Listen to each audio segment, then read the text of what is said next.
Yeah.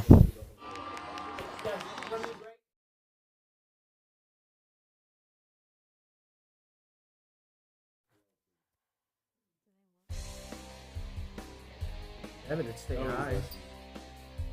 That is mine.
Coming up on After the Whistle, a slew of breakout performances in both girls and boys lacrosse around District 6. Plus, a high-energy in-state matchup for Penn State baseball. And a trip into the eyes of an NFL scout at Penn State's Pro Day. All that and much more coming up right now on After the Whistle.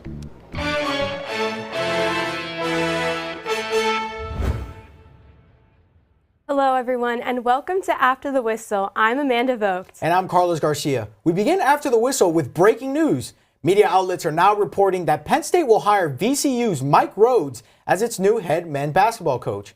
This follows the departure of former head coach Micah Shrewsbury, who accepted the Notre Dame job. In his 6 years with VCU, Rhodes, who is a Pennsylvania native, led that program to an Atlantic 10 tournament championship this past year, as well as 3 NCAA tournament appearances. Rhodes has a tall task on hands to take a program back to a historic postseason run. But with that, we'll go back to District 6, where we'll start on Monday when the skies finally cleared to make a beautiful day for some high school baseball. We'll head down to Community Field for State High versus Altoona. State High first inning strike there, and they'll continue to punch out all night long. It's going to be Adam Cooper hitting a little roller through the third baseman's leg to bring home the first run of that game, and State High will go up 1-0. Later on in the inning, Logan Shannon is going to send one high and deep into center field, and it's going to drop right in the gap to extend State High's lead 4-0 with that 2 RBI double. Bottom second now, Altoona's pitcher a little bit shaken up. That's Evan Allwine, who's going to send one to the backstop. And Sebastian Rhodes is going to dive into home plate to score and extend the lead to 5-0. Allwine shaken up after that one. He's going to talk to his coach on the mound. But right after that mound visit, Altoona's Tanner Schroep, the center fielder, is going to make the catch to retire the side. But State High would lead 7-0 after just 2 innings and get it done with a final score 8-3 at Community Field. Both teams' next game is happening right now. Both of those started at 4:15. State High is home against Mifflin County, and Altoona is also home against Redland. In collegiate softball, Iowa and Penn State faced off for a doubleheader on Sunday. Iowa won the first game 9-4, tying the 3-game series at 1. Heading into the final game of the day, where it was nice and sunny out at Beard Field, the wind blowing just a little bit, and we start with runners on the corners, and Tori Bennett sends one off the left field wall for an RBI double, and getting things going for the Hawkeyes and their dugout getting loud. Penn State now with a chance up at bat with Melody Coombs on third, and Emily Maddock lines one to center for an RBI single, and she scores for the Nittany Lions. No one on base in the top of the second, and Sammy Diaz fires one to left field, bouncing off the top of the wall out of Beard Field for a home run. You see her celebrating with her teammates. Runner on second, Bennett hits one over second base to score the eventual game-winning run for the Hawkeyes as she slides into first and is called safe. And now Penn State up with their final chances. They put Caitlin Morrison up at the plate, but she will ground one to shortstop for a 6-3 putout, and the Hawkeyes defeat the Nittany Lions 4-3 to win the 3-game series 2-1. Penn State falls to 19-6 on the season and will go on a 6-game road trip with series against Minnesota and Northwestern. Iowa jumps to 20-12 and will host Northwestern for a 3-game series starting on Friday. Well, back to baseball. The Pitt Panthers came to State College on Tuesday to face the Nittany Lions, where an in-state rivalry would quickly turn into a shootout.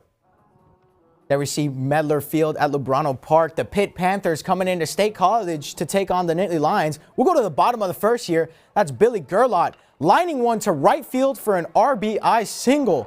Penn State would take the lead 3-0 off that single. Going on to the bottom of the third now, 2 men on. CJ Pitaro hits one to center field for an RBI single. Penn State now takes the lead 5-4. We're moving on to the bottom of the sixth. After Pitt went on a run to tie it, it's Jay Harry coming up to the plate here. He's going to double to right center field, and Penn State will take a 5-5 lead, or it'll tie it up at 5. Same inning, runners on second and first. Grant Norris ropes one down the left side for an RBI single, and now Penn State would take the lead 6-5. The Nittany Lions continuing to hammer on runs here with runners on first and second. Thomas Bradley absolutely shoots one through the gap, and Pitaro is going to come home to score. Penn State takes the lead 10-5, and they'll end up winning 16-8 with an absolute onslaught of runs there. Penn State jumps to 13-8 on the season and will take on Indiana for a 3-game series starting on Friday. Meanwhile, Pitt falls to 11-11 on the year and will face Duke for an in-conference 3-game series over the weekend. Our After the Whistle reporter, AJ Sisson, is here in studio with us. AJ, you were at that game. Tell us a little bit about the in-state rivalry. Absolutely. Thanks, guys. Well, it was a little chilly for baseball last night, but that didn't stop fans from showing up for not only baseball, but for their Dollar Dogs. Let's take a look.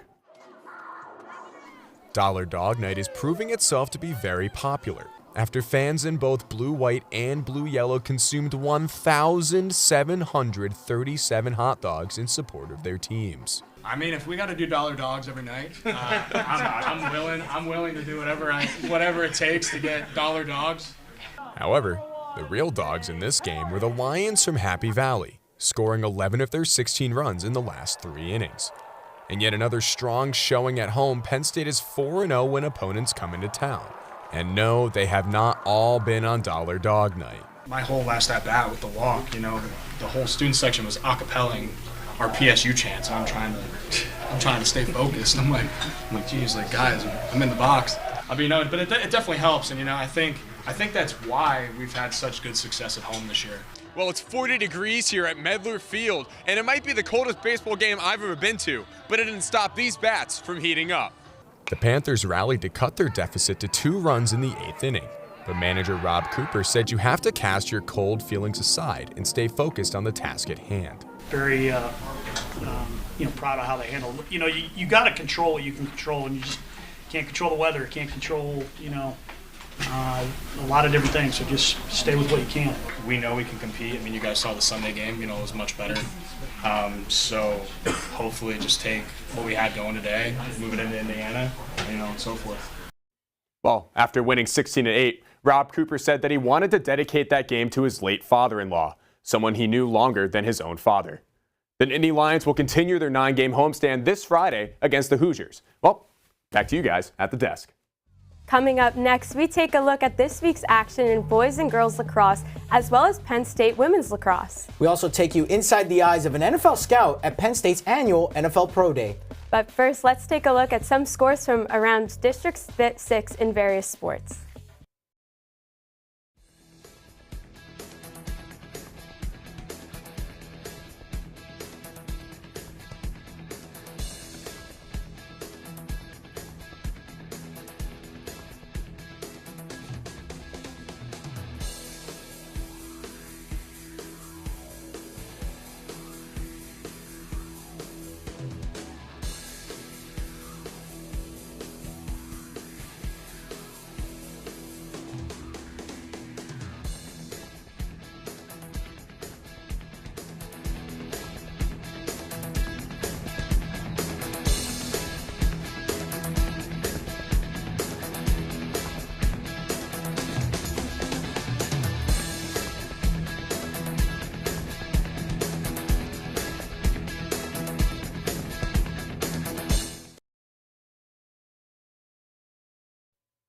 Welcome back to After the Whistle, brought to you by Com Radio, the Center County Report, and Penn State's chapter of Awesome. Now on the docket, we had some dominating victories around District 6 lacrosse on both sides, respectively. We'll start with the boys as the State High Little Lions hosted the Hershey Trojans for their season opener this past Friday. State High's attack getting things going right away, but this shot is blocked by senior Tommy Eggerer with that one. Now maintaining possession, it's Ty Salazar's turn as he runs, but it's blocked again. Hershey maintaining that 1-0 lead. Start of the second quarter, Salazar receives a pass, and he gets one to go from close, tying the game at 1. And the Little Lions are amped with less than 11 minutes to go. They're trying to get things going and start a run. And 20 seconds later, Salazar spinning and scores, and State High takes a 2-1 lead. Momentum building for the squad going into the second half. And as that second half arrives, Salazar receives a pass that's going to be threaded up the middle, and he'll slam dunk it through, securing his hat trick as State High starts to break away. Now late in the game, the final moments, Cooper Brushwood running in from the corner gets in on the action with a goal of his own as State High rubs salt in the wound, going up by 5 and closes out the game with an 8-3 win to begin the season. The Little Lions dominated Bishop McDevitt yesterday 17-6, improving to 2-0, and Hershey heads to Chambersburg on Thursday. In non-conference lacrosse action, Danville traveled out to Mifflin County for a clash with the Huskies. Mifflin County was looking for their first win this year, while Danville was trying to add on to the previous 3-game win streak. We'll start in the first quarter here. Mifflin County able to hold possession, but they're met by an early stagnant Danville defense. And Danville continues to apply that pressure off a turnover. It's going to be senior Ty Stauffer burying that one in the back of the net to get the scoring started 1-0. Danville continuing to pressure now. An absolute missile by junior Gabe Petrus finds the net. This time in Mifflin County finding their own score. The Huskies get on the board. Junior Dryson Weaver bouncing that one into the net. It's 5-1 now. Danville over Mifflin County, and Danville continuing on. That duo of Stauffer and Petrus completely dominating. The two of them would combine for 9 of the Ironmen's 10 goals in the first half. And at the end of that first half, it would be Danville leading 10-2 over Mifflin County. However, they would continue to get it done, and Mifflin County would not be able to crawl back into this one. Danville defeating Mifflin County 17-2 and improving to 4-1 on the season, while Mifflin County falls to 0-4. The Ironmen will travel to Mifflinburg on Thursday, while the Huskies will head to Bellefonte. It's the second game of the year, and State High girls lacrosse team leads at halftime by a large margin.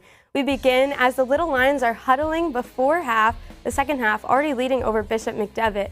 And the crowd setting in, watching the action, even in the cold. We see Mia Reese showing her love to the crowd as she was in position to get the face-off, and they're throwing the ball into the throats of McDevitt immediately. and they'll find Lily Sidwell right in front of the cage, and she scoops up the loose ball and will put it away. Bishop McDevitt will struggle on defense throughout the entire way as they trailed by 17 with 11 minutes left to go in the game. And now Bishop McDevitt will move down the field, but Jesse Hunter came up with stops all day for the Little Lions. The State High celebrates the score at the field, securing their first victory of the season. And it was all said and done. The Lady Lions put Bishop McDevitt away, winning 19-3. State High improves to 1-1 and will travel to Mechanicsburg Area High School tomorrow. And Bishop McDevitt will look to bounce back against Cumberland Valley tomorrow as well. Penn State women's lacrosse celebrated its senior day with a matchup against the Ohio State Buckeyes. There you see the seniors being honored before the game. That's Alexandra Bruno on your screen, but we're going to head to 5 minutes left in the first. It's going to be Megan Murray netting her first one of the match. Penn State now up 2-0. Less than a minute later, Gretchen Gilmore off a pass from Murray drives that one into the back of the net. Penn State up 3-0 now. The Penn State crowd getting excited there, cheering on their seniors. 6 minutes left in the third. Penn State continues to dominate. Murray from the free position up 4-0. And right behind her, 4 seconds left in the first half, Gretchen Gilmore from the free position. So at halftime, Penn State up 8-0. And then the final seconds of the game, Penn State dominating on senior day to take a 13-3 victory over the Ohio State Buckeyes. The Nittany Lions are now on a 5-game winning streak and travel to Northwestern on Thursday. Ohio State snapped its 5-game losing streak with a win against Louisville after that game, and they'll look to continue that spark against Marquette next Tuesday. Our very own Izzy Sweet was at that game. Izzy, what did you see? Thanks, Carlos. It was a cold, rainy day in University Park where Penn State dominated in this rivalry match up against Ohio State. Let's take a look at the Gilmore goals here in Stars Valley. Gretchen Gilmore led the team to victory, scoring 4 points and making 3 assists overall, making her presence known as Big Ten Co-Offensive Player of the Week. Kristen O'Neill was not too far behind with 3 goals and 1 assist, each of them adding another hat trick to their records for the season. Yeah, I mean, it's always great to see any player step up, and Gretch is a great example of that. You know, just keeps getting better and better throughout the year. That's really all you can ask to the players. Keep improving, keep improving. In the first quarter, Penn State's midfielder Kayla Abernathy came out with her game face on, scoring the first goal less than 5 minutes in. For a while, there was some back and forth possession due to poor ground ball pickups and passes, but with 6 minutes left in the quarter, both Megan Murray and Gilmore scored, bringing the tally to 3-0. Ohio State started the third quarter strong, with Annie Hargraves scoring the first of 3 goals in the game. Then in the fourth quarter, Ohio State's Hargraves scored the first shot again. Penn State then fired off 3 goals towards the end of the game with a final score of 13-3. Game by game, it just depends who steps up. And last 2 games it's happened to be me, but Brooke Haas and Kayla Abernathy and of course Kristen O'Neill, we're all really happy to work with each other. It was senior day for Penn State's women's lacrosse this past Saturday. I mean, I think it's great. I mean, our senior class too is awesome. They worked so hard. They worked hard for 4 years. However, for half of these seniors, it's far from their last season. They plan to come back for grad school. This win against Ohio State improved their record to 9-2. The Nittany Lions will travel to Northwestern tomorrow, March 30th, for another Big Ten mashup. Reporting in studio, I'm Isabel Sweet. Back to you, Amanda. Thanks, Izzy. Dozens of NFL scouts made the trek to Happy Valley to watch some Penn State players at the annual Penn State Pro Day. Reporter John Drager takes you through the day.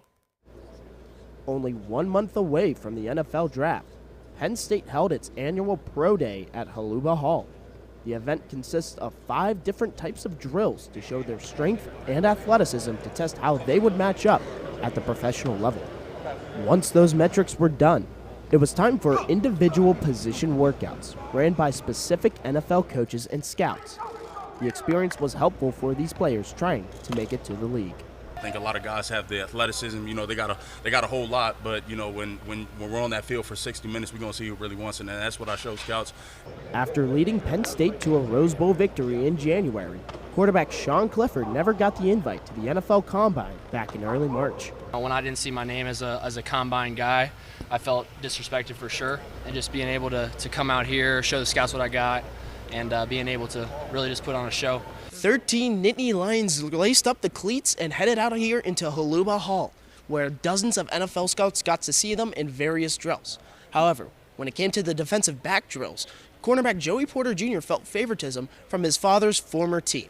It's been good. I know a couple guys over there. Obviously, I know Coach Tomlin's sons and daughter and everything, so I got a good relationship with them. But at the end of the day, it's business. With the day wrapping up, the Nittany Lions want to make childhood dreams come true after talking with scouts, some who made pit stops in Happy Valley. You know, it was a blessing to be able to be with Coach Scott again. He just wanted to show them, man, that I'm ready to go. For him to be able to see me move like that, you know, he was real happy with the way I was doing D-line drills at the combine, and then today. It was a dream come true to just get coached by any scouts, anybody like that. So I've been watching this my whole life. So to be able to go out there and do it myself, I'm just blessed. These Nittany Lions look to get their name called on April 27th in Kansas City. In University Park, I'm John Drager for After the Whistle. Well, what a great opportunity it was for these athletes moving on, and truly special to hear how much it meant to them. Absolutely, really a life-changing event for some of these guys looking to get to that next level, which is the NFL. Well, we'll have to see where these guys end up, as well as how the season turns out around District 6 and around the Big Ten. And you can keep it right here to get the updates on all of those games next Wednesday at 4:30 on After the Whistle.